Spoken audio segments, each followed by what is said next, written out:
On that first morning, when the sky was blue again, Mary wakened very early.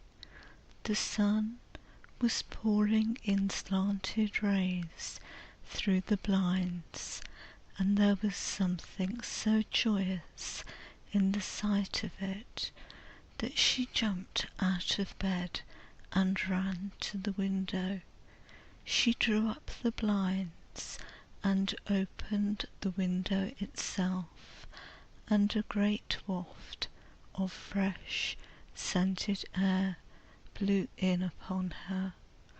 The moor was blue, and the whole world looked as if something magic had happened to it. There were tender little fluting sounds here and there and everywhere, as if scores of birds were beginning to tune up for a concert. Mary put her hand out of the window and held it in the sun. "It's warm, it's warm," she said. "It will make the green points push up and up and up, and it will make the bulbs and roots work and struggle with all their might under the earth." She kneeled down and leaned out of the window as far as she could, breathing big breaths and sniffing the air until she laughed because she remembered what Dickens's mother had said about the end of his nose quivering like a rabbit's. "It must be very early," she said. "The little clouds are all pink, and I've never seen the sky look like this. No one is up. I don't even hear the stable boys." A sudden thought made her scramble to her feet. "I can't wait. I'm going to see the garden." She had learned to dress herself by this time, and she put on her clothes in 5 minutes. She knew a small side door which she could unbolt herself, and she flew downstairs in her stockinged feet and put on her shoes in the hall. She unchained and unbolted and unlocked, and when the door was open, she sprang across the step with one bound, and there she was, standing on the grass, which seemed to have turned green, and with the sun pouring down on her, and warm, sweet wafts about her, and the fluting and twittering and singing coming from every bush and tree.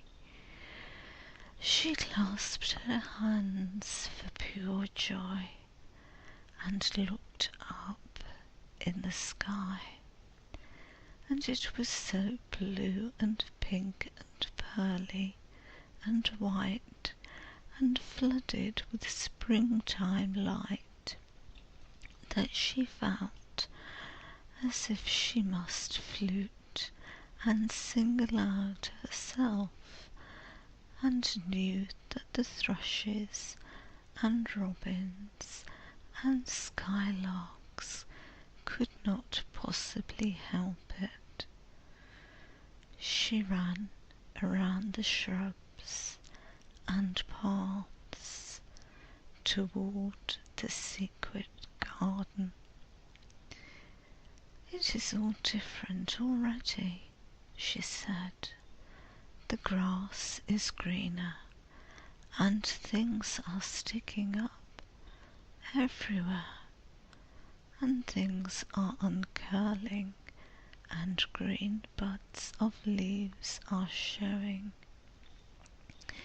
This afternoon I'm sure Dickon will come. The long rain had done strange things to the herbaceous beds which bordered the walk by the lower wall.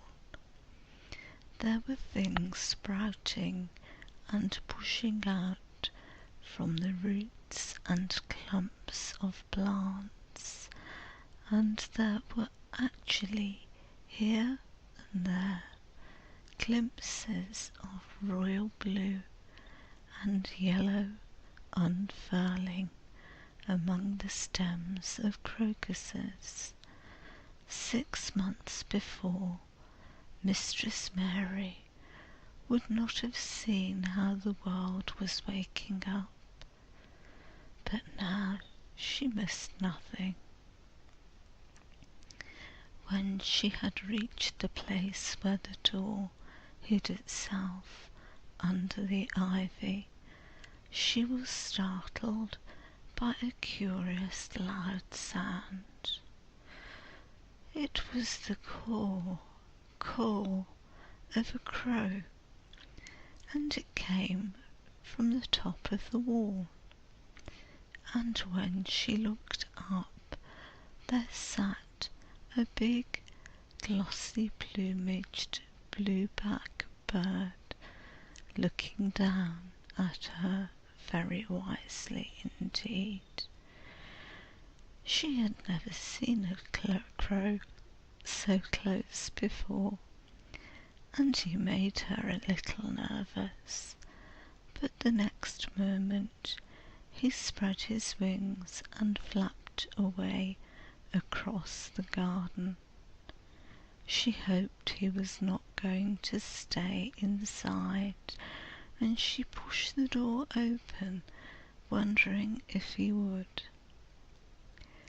When she got fairly into the garden, she saw that he probably did intend to stay, because he had alighted on a dwarf apple tree, and under the apple tree was lying a little reddish animal with a bushy tail, and both of them were watching the stooping body and rust-red head of Dickon, who was kneeling on the grass, working hard. Mary flew across the grass to him. "Oh, Dickon, Dickon," she cried out, "how could you get here so early? How could you? The sun has only just got up." He got up himself, laughing and glowing and tousled, his eyes like a bit of the sky. "Eh?" he said, "I was up long before him. How could I have stayed abed? The world's all fair begun again this morning. It has, and it's working and humming and scratching and pipping and nest-building and breathing out scents, till you've got to be out on it, stead o' lying on your back. When the sun did jump up, the moor went mad for joy, and I was in the midst of the heather, and I run like mad myself, shouting and singing. And I come straight here. I couldn't have stayed away. Why, the garden was lying here waiting." Mary put her hands on her chest, panting, as if she had been running herself. "Oh, Dickon, Dickon," she said, I'm so happy I can scarcely breathe."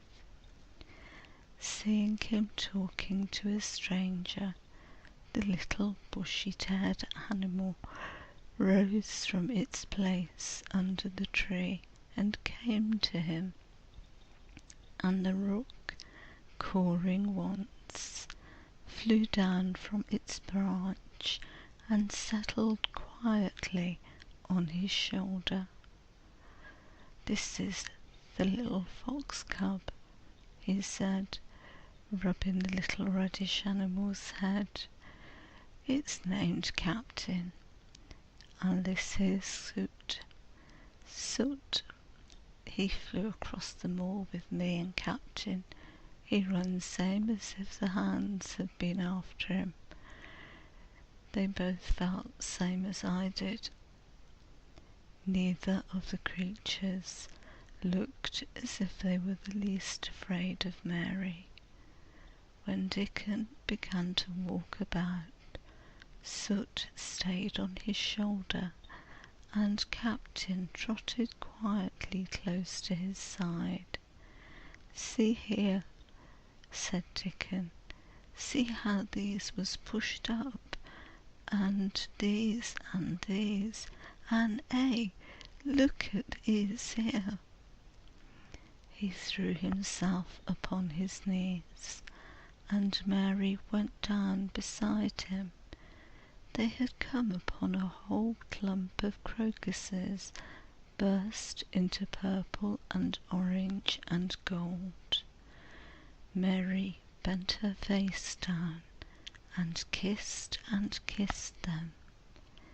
"You never kiss a person in that way," she said when she lifted her face.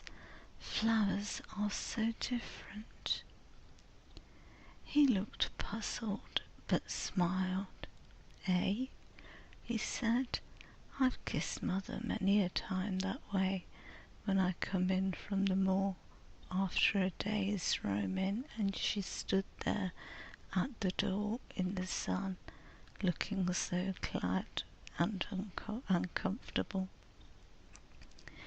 They ran from one part of the garden to another, and found so many wonders that they were obliged to remind themselves that they must whisper or speak low.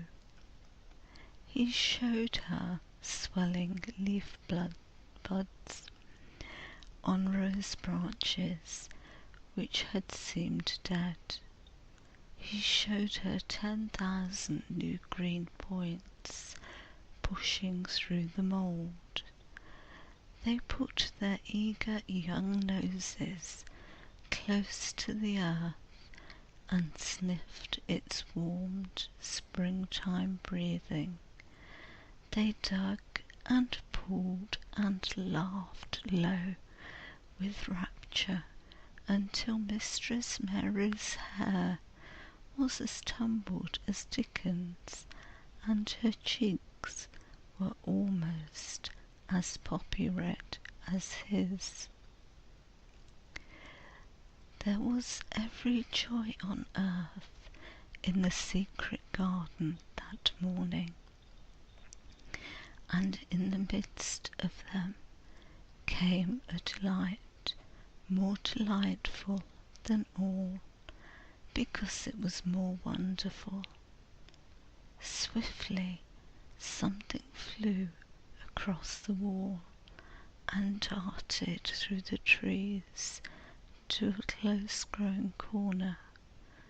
A little flare of red-breasted bird, with something hanging from its beak.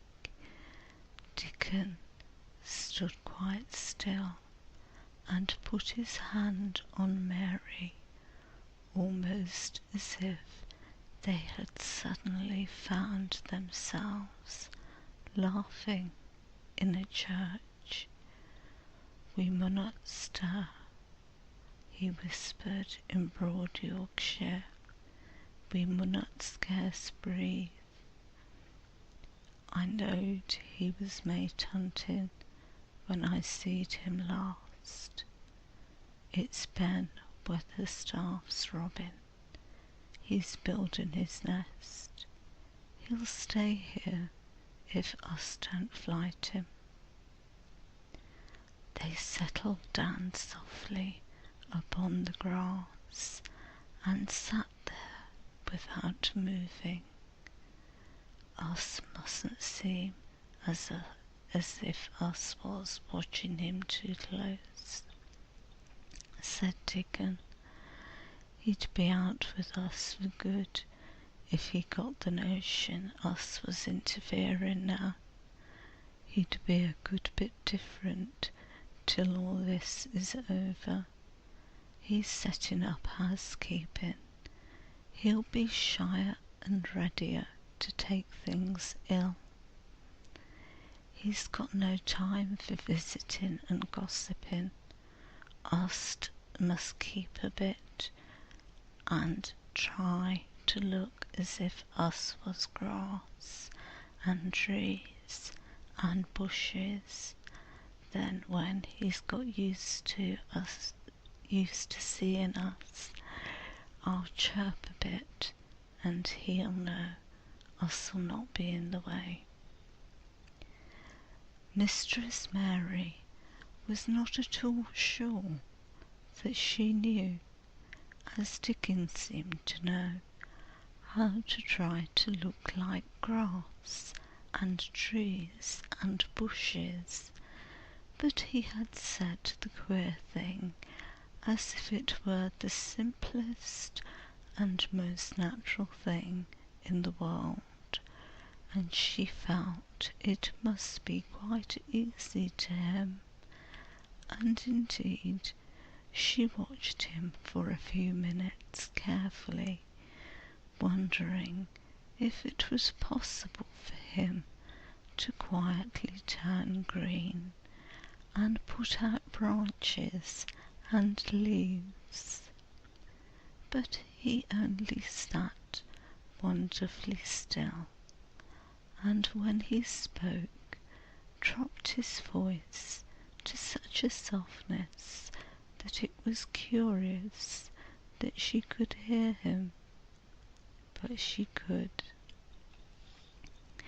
It's part of the springtime, this nest building is, he said. I warrant it's been going on in the same way every year since the world was begun. They've got their way of thinking and doing things, and nobody had better not meddle. You can lose a friend in springtime easier than any other season if you're too curious. If we talk about him, I can't help looking at him, Mary said as softly as possible. We must talk of something else. There is something I want to tell you. He'll like it better if us talks of something else, said Dickon. What is it thou's got to tell me? Well, do you know about Colin? She whispered. He turned his head to look at her. What dost thou know about him? He asked. I've seen him. I've been to talk to him every day this week. He wants me to come. He says I'm making him forget about being ill and dying, answered Mary. Dickon looked actually relieved as soon as the surprise died away from his round face. I'm glad of that, he exclaimed. I'm right down glad. It makes me easier. I knowed I must say nothing about him, and I don't like having to hide things. Don't you like hiding the garden? Said Mary. I'll never tell about it, he answered, but I says to mother, Mother, I says, I've got a secret to keep. It's not a bad un, thou knows that. It's no worse than hiding where a bird's nest is. Thou doesn't mind that, does that? Mary always wanted to hear about Mother. What did she say? She asked, not at all afraid to hear. Dickon grinned sweet-temperedly. It was just like her, what she said, he answered. She gave my head a bit of a rub, and laughed and laughed. She said, lad, thou can have all the secrets thou likes. I've known thee 12 year. How did you know about Colin? Asked Mary. Everyone has knowed about Mr. Craven, knowed there was a little lad who was like to be cripple, and they knowed Mr. Craven didn't like him to be talked about. Folks is sorry for Mr. Craven, because Mrs. Craven was such a pretty young lady, and they were so fond of each other. Mrs. Medlock stops in our cottage whenever she goes to Thwaite, and she doesn't mind talking to Mother before us children, because she knows us as being brought up to be trusty. How did thou find out about him? Martha was in fine trouble the last time she came home. She said thou'd heard him fretting, and thou was asking questions, and she didn't know what to say. Mary told him her story about the midnight wuthering of the wind, which wakened her, and about the far-off faint sounds of the complaining voice which had led her down the dark corridors with her candle, and had ended with her opening of the door of the dimly lighted room in the carven four-posted bed in the corner, when she described the small ivory-white face and the strange black-rimmed eyes. Dickon shook his head. I'll leave it there. Thank you very much for listening. I did have a request to read more from The Secret Garden, so I thought I would get round to doing that. So take care and relax.